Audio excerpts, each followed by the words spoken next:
दोस्तों, जिस लड़के के पास करोड़ों की संपत्ति हो, जो दिखने में हैंडसम हो, पढ़ा लिखा हो और जिसका खुद का एक बहुत बड़ा बिजनेस सेट हो, उस लड़के की मंगेतर या पत्नी बनकर कोई भी लड़की खुद को दुनिया की सबसे खुशनसीब लड़की समझेगी। लेकिन दोस्तों, हर इंसान की सोच एक जैसी नहीं होती। अगर किसी लड़की के दिमाग में सिर्फ और सिर्फ आवारागर्दी भरी हो, जिसका मकसद केवल अपनी अय्याशी पूरी करना हो, तो उसके सामने आप 600 करोड़ क्या 6000 करोड़ की संपत्ति भी रख देंगे तो भी उसे कोई फर्क नहीं पड़ेगा। और यही खौफनाक सच सामने आया है सिया गोयल और केतन अग्रवाल के इस पूरे मामले में, जिसे सुनकर हर किसी की रूह कांप गई है। जी हाँ दोस्तों, जिस केतन ने सिया को रानी बनाकर रखने का सपना देखा था, उसी सिया ने अपने प्रेमी चेतन चौधरी के साथ मिलकर केतन की बेहद बेरहमी से जान ले ली।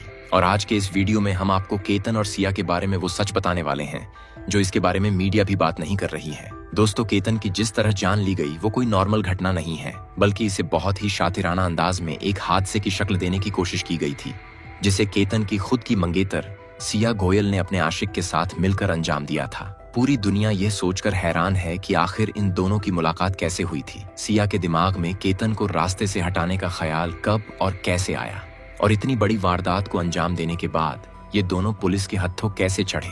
इस कहानी की शुरुआत जनवरी 2026 में हुई थी, जब सिया गोयल अपने परिवार के साथ एक शादी समारोह में शामिल होने के लिए गोवा गई हुई थी। सिया का परिवार एक रसूखदार मारवाड़ी परिवार है और सिया दिखने में काफी खूबसूरत थी। उसी शादी में केतन अग्रवाल के परिवार का एक बेहद करीबी इंसान भी आया हुआ था। जब उस व्यक्ति की नजर सिया गोयल पर पड़ी तो उसे सिया पहली ही नजर में बहुत ज्यादा पसंद आ गई। उसने तुरंत वहीं पर सिया के बारे में छानबीन शुरू कर दी। पूछताछ में उसे पता चला कि लड़की का नाम सिया गोयल है और उसकी उम्र अभी सिर्फ 19 साल की है। चूंकि वह एक बहुत बड़े मारवाड़ी बिजनेस घराने की बेटी है, इसीलिए उसके माता पिता अभी इतनी जल्दी उसकी शादी नहीं करने वाले हैं। वे कम से कम 4-6 साल बाद ही उसकी शादी के बारे में सोचेंगे। लेकिन वह व्यक्ति भी अपनी जिद का पक्का था। उसने कुछ समय बाद एक और शादी में सिया गोयल को देखा और न जाने उसे सिया में ऐसी क्या बात नजर आई कि वह इस रिश्ते के पीछे ही पड़ गया। वह सीधे सिया गोयल के माँ बाप तक पहुंच गया और उनके सामने केतन अग्रवाल के रिश्ते की बात रख दी। उस व्यक्ति ने सिया के माता पिता को बताया कि लड़का कोई मामूली लड़का नहीं है। वह अमेरिका से बहुत बड़ी यूनिवर्सिटी से MBA की डिग्री लेकर भारत लौटा है। उसका स्वभाव बहुत ही अच्छा और संस्कारी है और वह पूरे 600 करोड़ की संपत्ति और रियल एस्टेट बिजनेस का अकेला मालिक है। परिवार का कल्चर बहुत ही शानदार है और अगर वे अपनी बेटी की शादी इस लड़के से कर देते हैं तो उनकी बेटी पूरी जिंदगी राज करेगी। सिया के पिता, जो खुद ड्राई फ्रूट्स और मसालों के बहुत बड़े मारवाड़ी बिजनेसमैन थे, उन्होंने इस रिश्ते के बारे में बहुत गहराई से सोचना शुरू कर दिया, क्योंकि मारवाड़ी समाज में अच्छे और बड़े घरों के रिश्ते को इतनी आसानी से हाथ से नहीं जाने दिया जाता। हालांकि सिया के पिता के सामने एक छोटी सी उलझन यह थी कि उनका एक बड़ा बेटा भी था जिसका नाम साहिल था। पिता का सोचना था कि नियम के मुताबिक पहले बड़े बेटे साहिल की शादी होनी चाहिए और उसके बाद ही वे बेटी सिया के हाथ पीले करेंगे। लेकिन जो बिचौलिया इस रिश्ते को लेकर आया था, उसने सिया के पिता को बहुत ही प्यार से समझाया कि आप पहले लड़की की शादी इस बड़े घराने में कर दीजिए। लड़का बहुत ही अच्छा है और वह जल्दी शादी करना चाहता है। एक बार लड़की की शादी अच्छे से हो जाए तो हम खुद आपके बड़े बेटे साहिल के लिए भी किसी बहुत बड़े और अच्छे खानदान से लड़की ढूंढकर उसकी शादी करवा देंगे। बिचौलिए की इस बात पर सिया के पिता और पूरा परिवार राजी हो गया। अब बात आई सिया की रजामंदी की, तो घर वालों ने सिया को अपने पास बिठाया और बहुत ही प्यार से पूछा कि देखो बेटी, बहुत ही बड़े और अमीर घर से तुम्हारे लिए रिश्ता आया है। लड़का बहुत पैसे वाला है, संस्कारी है और पढ़ा लिखा है। वह बहुत जल्दी शादी के बंधन में बंधना चाहता है। इसलिए तुम हमें साफ साफ बता दो कि क्या तुम्हारा पहले से किसी लड़के के साथ कोई चक्कर या कोई अफेयर तो नहीं है? क्या तुम्हारा कोई बॉयफ्रेंड है? अगर ऐसा कुछ है तो तुम अभी हमें बता सकती हो, हम इस रिश्ते के लिए मना कर देंगे। सिया ने अपने माता पिता की आंखों में आंखें डालकर बड़े ही मासूम चेहरे के साथ झूठ बोल दिया कि नहीं पापा, मेरा ऐसा कोई चक्कर नहीं है और मैं इस शादी के लिए बिल्कुल तैयार हूँ। लेकिन दोस्तों, सिया ने अपने घर वालों से जो सच छुपाया था वही इस पूरी तबाही की सबसे बड़ी वजह बनने वाला था। सिया काफी समय पहले से ही एक लड़के के साथ बहुत ही गंभीर रिलेशनशिप में थी और उस लड़के का नाम था चेतन चौधरी। चेतन चौधरी का जो आर्थिक और सामाजिक स्टेटस था वह सिया के परिवार के मुकाबले कहीं भी नहीं ठहरता था। चेतन की एक बहुत ही छोटी सी ग्रोसरी यानी किराने की दुकान थी जिससे उसका गुजारा होता था। शायद यही वजह थी कि सिया जानती थी कि उसके माता पिता चेतन को कभी भी अपने घर का दामाद स्वीकार नहीं करेंगे। इसलिए उसने कभी भी अपने अफेयर की बात घर वालों को नहीं बताई। लेकिन सिया का जो बड़ा भाई था साहिल, उसे अपनी बहन और चेतन चौधरी के इस अफेयर के बारे में सब कुछ अच्छी तरह से पता था। यहाँ तक कि सिया की एक बुआ को भी इस बात की पूरी खबर थी।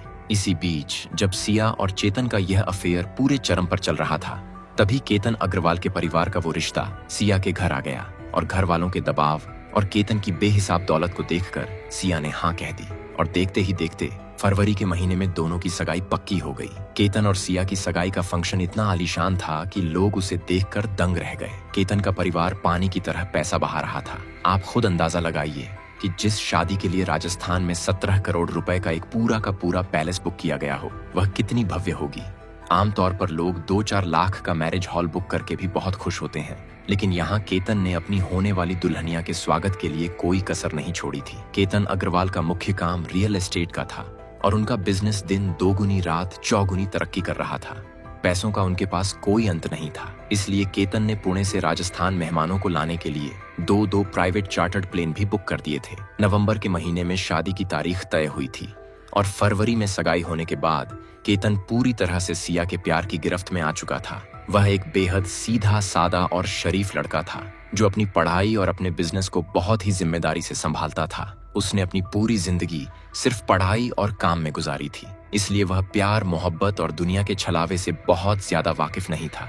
उसकी उम्र 26 साल थी, जबकि सिया महज 19 साल की उम्र में ही इन सब मामलों में पूरी तरह मास्टर हो चुकी थी। सगाई होने के बाद केतन का मन हमेशा यही करता था कि वह अपनी होने वाली पत्नी के साथ ज्यादा से ज्यादा वक्त बिताए। वह जब भी बिजनेस से फ्री होता, सिया को फोन करता और उसके साथ बाहर घूमने के प्लान बनाता। इसी दौरान केतन ने एक बहुत ही खूबसूरत प्लान बनाया कि वह सिया को लेकर विदेश घूमने जाएगा और उसने दोनों के लिए बाली की ट्रिप प्लान की। जब केतन ने सिया को बाली चलने के लिए कहा तो सिया ने ऊपर से तो हाँ कर दिया, लेकिन जब यह बात उसके प्रेमी चेतन चौधरी को पता चली तो उसका दिमाग पूरी तरह से घूम गया। चेतन को लगने लगा कि सिया अब उसके हाथ से हमेशा के लिए निकल जाएगी, क्योंकि अगर सिया केतन के साथ बाली चली गई तो वहां वे दोनों कई दिनों तक अकेले रहेंगे। उनके बीच नजदीकियां बढ़ेंगी और हो सकता है कि उनके बीच शारीरिक संबंध भी बन जाएं। चेतन इस बात को बर्दाश्त नहीं कर पा रहा था।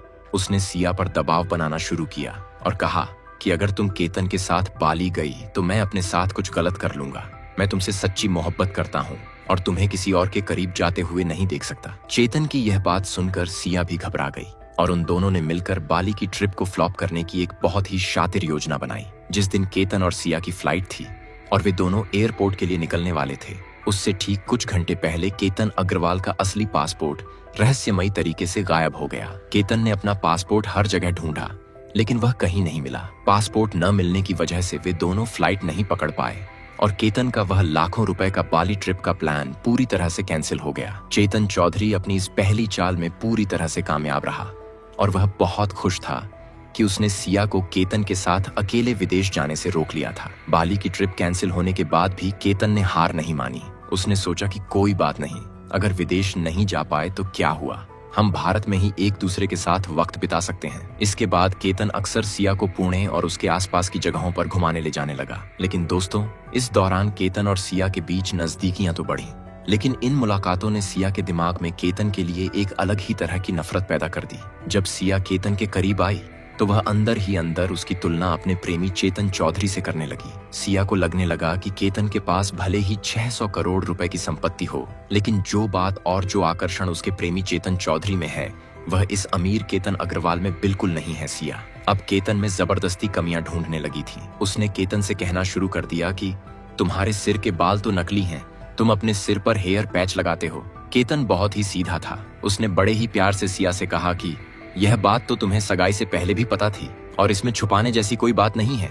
लेकिन सिया तो बहाने ढूंढ रही थी। असल में सिया केतन के साथ शारीरिक रूप से बिल्कुल भी संतुष्ट नहीं थी और वह किसी भी कीमत पर इस अमीर लड़के से शादी नहीं करना चाहती थी। वह वापस अपने प्रेमी चेतन चौधरी की बाहों में जाना चाहती थी और यहीं से शुरू हुई केतन अग्रवाल को इस दुनिया से हमेशा के लिए हटाने की वो खौफनाक साजिश, जिसने आगे चलकर एक हंसते खेलते परिवार को पूरी तरह से तबाह कर दिया। दरअसल सिया केतन से सीधे मुंह शादी के लिए मना नहीं कर सकती थी, क्योंकि उसके पास अपने परिवार को देने के लिए कोई ठोस वजह नहीं थी और वह चेतन के साथ अपने अफेयर की बात भी घर वालों को नहीं बता सकती थी। इसलिए उसने जान लेने का वो रास्ता चुना जिसे सुनकर किसी की भी रूह कांप जाए। केतन अग्रवाल तो सिया के इस जाल से बिल्कुल बेखबर था। वह तो बस सिया को खुश देखना चाहता था और इसीलिए जब भी सिया कहीं घूमने की जिद करती, केतन अपना सारा बिजनेस छोड़कर उसके साथ चल देता। सिया ने केतन को ऐसी जगह ले जाने का प्लान बनाया जहां ले जाकर वह आसानी से उसकी जान ले सके और किसी को शक भी न हो। इसके लिए उसने चुना महाराष्ट्र का मशहूर और ऐतिहासिक लोहागढ़ किला। यह किला एक बहुत ही ऊंची और खड़ी पहाड़ी पर बना हुआ है, जिसके चारों तरफ गहरी और डरावनी खाइयां हैं। 31 मई को सिया ने पहली बार केतन से कहा कि उसका मन लोहागढ़ किला घूमने का है। केतन हमेशा की तरह उसकी बात मान गया और दोनों वहां घूमने चले गए। जब सिया उस किले की सबसे ऊंची चोटी पर पहुंची तो उसने देखा कि वहां से नीचे करीब 150 फीट गहरी खाई है, जो किसी 15-16 मंजिला इमारत जितनी ऊंची थी और नीचे सिर्फ नुकीली चट्टानें और पत्थर थे। सिया को समझ आ गया कि अगर केतन यहाँ से नीचे गिरा तो उसका बचना नामुमकिन है। वहां से वापस आने के बाद सिया ने तुरंत अपने आशिक चेतन चौधरी को फोन लगाया और इस पूरी जगह के बारे में बताया। सिया और चेतन की दीवानगी इस हद तक बढ़ चुकी थी कि केतन से सगाई होने के बावजूद दोनों दिन भर में 10-10 बार फोन पर बात करते थे और आधी आधी रात क्या बल्कि पूरी पूरी रात फोन पर बातें किया करते थे। जब कभी केतन सिया को फोन करता तो उसका नंबर हमेशा बिजी आता था और सिया कोई ना कोई झूठा बहाना बनाकर केतन को शांत कर देती थी। सिया ने चेतन से फोन पर कहा कि मेरे दिमाग में एक बहुत ही जबरदस्त आइडिया आया है। अगर हम केतन को लोहागढ़ किले की उस गहरी खाई में धक्का दे दें तो उसका काम हमेशा के लिए तमाम हो जाएगा और किसी को हम पर शक भी नहीं होगा। चेतन ने भी सिया की इस बात का समर्थन किया और कहा कि यह बहुत ही बेहतरीन प्लान है। तुम उसे दोबारा वहां घूमने के बहाने ले जाओ और जैसे ही मौका मिले उसे नीचे धक्का दे दो। सिया ने कहा कि मैं अकेले यह सब कैसे करूंगी, मुझे डर लगता है। तो चेतन ने उसे समझाया कि अगर मैं वहां आया तो मेरी मोबाइल लोकेशन, सीसीटीवी फुटेज और लोगों की नजरों में मैं आ जाऊंगा, जिससे हम दोनों पकड़े जा सकते हैं। इसलिए यह काम तुम्हें अकेले ही संभालना होगा। सिया ने चेतन की बात मान ली और 5 जून को उसने दोबारा केतन से लोहागढ़ किला चलने की जिद की। केतन एक बहुत ही आज्ञाकारी बेटा था, इसलिए उसने अपने माता पिता को बताया कि सिया उसे दोबारा लोहागढ़ किला घूमने के लिए बुला रही है। केतन के माता पिता ने उसे टोका भी कि बेटा, अभी तो तुम 31 मई को वहां घूम कर आए हो, फिर इतनी जल्दी दोबारा वहां जाने की क्या जरूरत है, वहां ऐसा क्या रखा है। लेकिन केतन ने कहा कि पापा, अब सिया जिद कर रही है और उसका मन है तो मैं उसे मना नहीं कर सकता।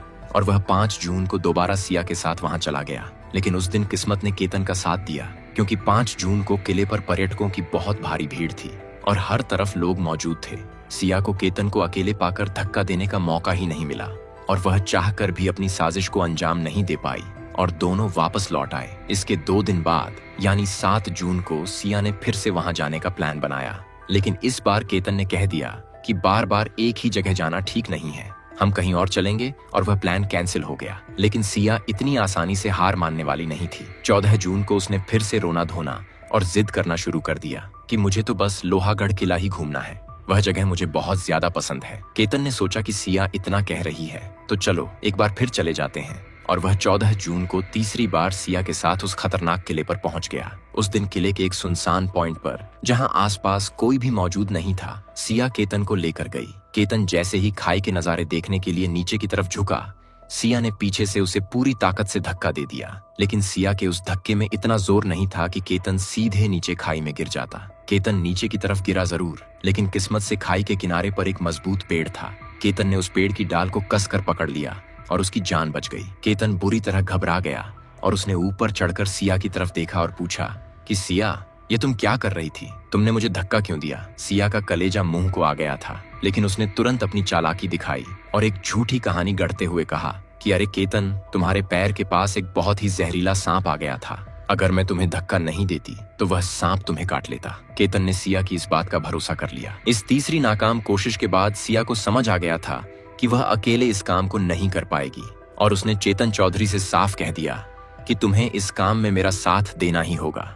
इसके बाद आया 19 जून का दिन, जो केतन अग्रवाल का जन्मदिन था। केतन का परिवार अपने लाडले के जन्मदिन के लिए पुणे में एक बहुत बड़ी और शानदार पार्टी की तैयारी कर रहा था। लेकिन सिया ने 18 जून की रात ही केतन को फोन किया और कहा कि मैं तुम्हारा जन्मदिन सबसे स्पेशल तरीके से मनाना चाहती हूँ और दोपहर के वक्त मैं तुम्हें अपने कुछ खास दोस्तों से भी मिलवाऊंगी, इसलिए तुम कल सुबह जल्दी मेरे साथ लोहागढ़ किला चलो।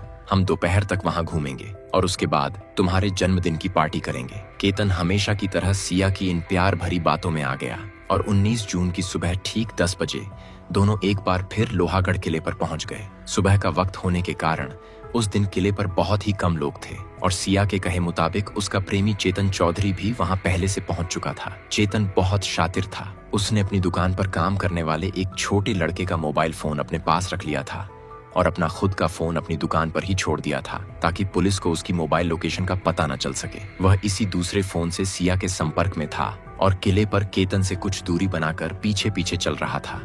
जैसे ही सिया केतन को उसी पुराने और खतरनाक पॉइंट पर लेकर गई जहां रेलिंग नहीं थी, केतन वहां खड़े होकर पहाड़ों की ठंडी हवा और खूबसूरत वादियों को देखने लगा। वह पूरी तरह अपनी यादों में खोया हुआ था। तभी सिया ने पीछे खड़े चेतन चौधरी को इशारा किया। चेतन दौड़ता हुआ आगे आया और सिया और चेतन दोनों ने मिलकर केतन को पूरी ताकत से उस 150 फीट गहरी खाई में नीचे धकेल दिया। केतन हवा में लहराता हुआ सीधे नीचे नुकीली चट्टानों पर जा गिरा। पहाड़ों से टकराते हुए नीचे गिरने के कारण केतन का पूरा शरीर बुरी तरह कुचल गया और मौके पर ही उसकी दर्दनाक मौत हो गई। केतन को नीचे गिरते ही चेतन चौधरी वहां से चुपचाप पतली गली से निकल गया और सिया वहीं पहाड़ी पर खड़े होकर जोर जोर से बचाओ बचाओ चिल्लाने लगी और रोने का नाटक करने लगी। पहाड़ी पर कुछ ही दूरी पर सुरक्षा गार्ड तैनात थे जो लोगों को खतरनाक जगहों पर जाने से रोकते थे। सिया की आवाज सुनकर एक गार्ड दौड़ता हुआ वहां आया और उसने पूछा कि क्या हुआ, तो सिया ने हांफते हुए कहा कि मेरे मंगेतर का पैर फिसल गया और वह नीचे खाई में गिर गए। गार्ड ने नीचे झांक कर देखा,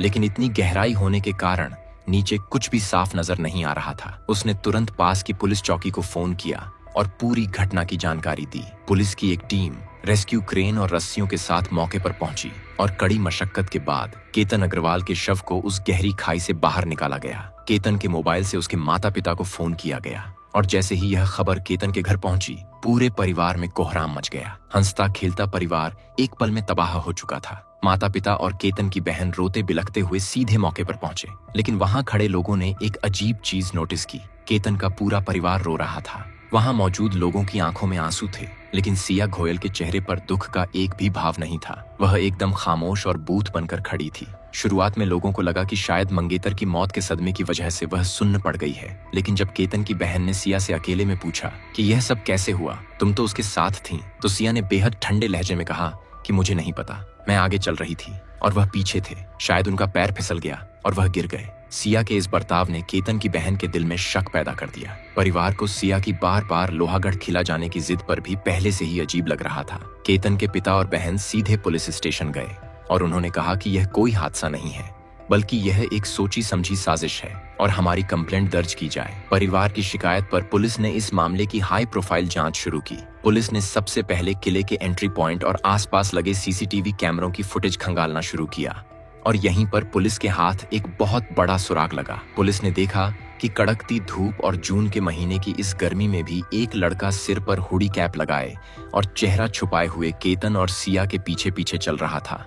पुलिस ने उस लड़के का हुलिया निकाला तो पता चला कि वह कोई और नहीं बल्कि सिया का पुराना प्रेमी चेतन चौधरी था। इसके बाद पुलिस ने सिया और चेतन के मोबाइल फोन की कॉल डिटेल्स निकाली, जिससे साफ हो गया कि दोनों के बीच रात रात भर बातें होती थीं और मर्डर वाले दिन भी दोनों एक ही जगह पर मौजूद थे। पुलिस ने बिना कोई वक्त गंवाए पहले चेतन चौधरी को उठाया और जब पुलिस ने उसे अपना 3rd डिग्री का दम दिखाया तो वह टूट गया और उसने अपना जुर्म कबूल कर लिया। इसके बाद पुलिस ने सिया घोयल को भी हिरासत में ले लिया। पूछताछ के दौरान सिया ने जो वजह बताई उसे सुनकर पुलिस वाले भी हैरान रह गए। सिया ने कहा कि केतन के बाल नकली थे, वह सिर पर पैंच लगाता था और वह शारीरिक रूप से केतन के साथ बिल्कुल भी खुश और संतुष्ट नहीं थी। वह सिर्फ अपने प्रेमी चेतन चौधरी से प्यार करती थी और उसी के साथ अपनी पूरी जिंदगी बिताना चाहती थी। इसीलिए उसने केतन को रास्ते से हटा दिया।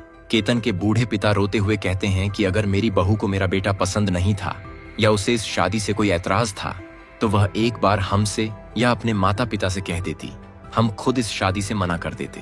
मेरा बेटा खुद इस रिश्ते को तोड़ देता, लेकिन सिर्फ इतनी सी बात के लिए मेरे मासूम बेटे को इतनी बेरहमी से मार डालने की क्या जरूरत थी।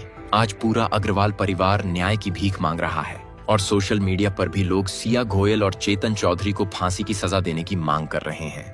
हालांकि इस केस में एक नया मोड़ तब आया जब सिया घोयल के वकीलों ने मीडिया में बयान दिया कि पुलिस के पास इस बात का कोई सीधा चश्मदीद गवाह नहीं है जिसने सिया और चेतन को केतन को धक्का देते हुए देखा हो। और सिर्फ जुर्म कबूल कर लेने से कोर्ट में सजा नहीं होती। वकीलों का कहना है कि वे इस केस को एक एक्सीडेंट यानी हादसा साबित कर देंगे और सिया को जेल से बाहर निकाल लेंगे। वकीलों के इस बयान के बाद जनता में भारी आक्रोश है, क्योंकि सीसीटीवी फुटेज, कॉल रिकॉर्ड्स और चेतन चौधरी का बदला हुआ मोबाइल यह साफ गवाही दे रहे हैं कि यह एक सोची समझी और बेरहम हत्या थी। केतन अग्रवाल का 600 करोड़ का साम्राज्य धरा का धरा रह गया और एक लालची और आवारा लड़की ने अपनी अय्याशी के चक्कर में एक हंसते खेलते नौजवान की जिंदगी हमेशा के लिए खत्म कर दी। दोस्तों, इस रोंगटे खड़े कर देने वाले मामले पर आपकी क्या राय है? क्या सिया घोयल और उसके प्रेमी चेतन चौधरी को कानूनन कड़ी से कड़ी सजा मिलनी चाहिए या वकील उन्हें बचा ले जाएंगे?